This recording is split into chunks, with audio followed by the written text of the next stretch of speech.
মক্কার গ্র্যান্ড মসজিদের বিশাল প্রাঙ্গণে মাকে হুইলচেয়ারে ঠেলে নিয়ে যাচ্ছেন ছেলে। এ যেন মায়ের দীর্ঘদিনের স্বপ্ন পূরণে সন্তানের এক পবিত্র যাত্রা।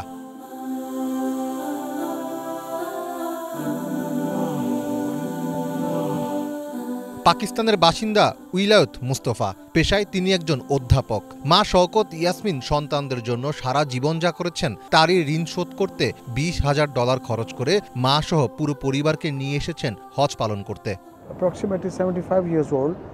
আমরা পাকিস্তান থেকে আল্লাহর ঘরে হজ করতে এসেছি। এই প্রথম আমাদের হজ করা। আমি আমার মা, আমার বোন এবং আমার স্ত্রীকে নিয়ে এসেছি। আমার মায়ের বয়স প্রায় 75 বছর। সে খুবই দুর্বল, হজে অনেক হাঁটতে হয়, কিন্তু সে হাঁটতে পারে না। এছাড়া এখানে গরম অনেক, তাই তাকে সাহায্য করার জন্য আমি তাকে হুইল চেয়ারে নিয়ে এসেছি।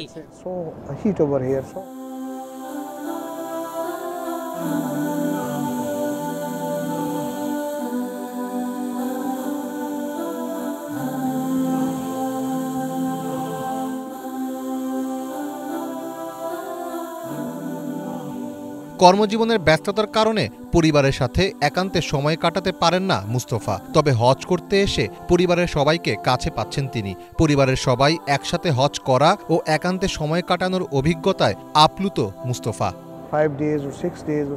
আমি, আমার স্ত্রী, আমার বোন এবং আমার মা গত 15 দিন ধরে একই ঘরে বাস করছি। এই হজ আমাদের সবাইকে একত্রিত করেছে।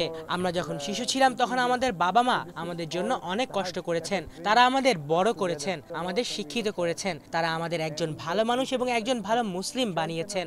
বিনিময় হিসেবে সেসব আমরা ফিরিয়ে দিতে পারবো না, কিন্তু আমাদের পক্ষ থেকে যতটুকু করা সম্ভব সেটাই করছি।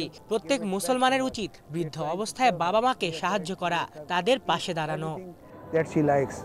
বৃদ্ধ বয়সে এসে হলেও ছেলের সাহায্যে মিলেছে হজ পালনের সুযোগ। পুরো পরিবারকে একসাথে নিয়ে হজ করার সুযোগ পেয়ে আনন্দের সীমা নেই মা ইয়াসমিনের।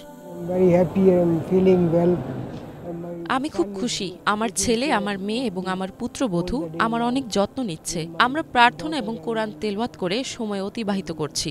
আমার সত্যি অনেক ভালো লাগছে। সৌদি আরবে তাপমাত্রা 46 ডিগ্রিতে পৌঁছেছে, যার কারণে হজযাত্রীরা এবার ভিন্ন অভিজ্ঞতার মধ্য দিয়ে যাচ্ছেন। তবে হজযাত্রীদের নিরাপদ ও আরামদায়ক চলাফেরার জন্য রাস্তায় কুলিং প্রযুক্তি সহ নানা উদ্যোগ নিয়েছে সৌদি কর্তৃপক্ষ। এবছর 20 লাখের বেশি মানুষ হজ করছেন বলে ধারণা করা হচ্ছে।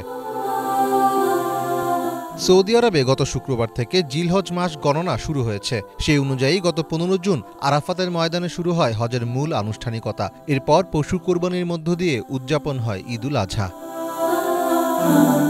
মীর ফজলে রাব্বি, বাংলা ভিশন।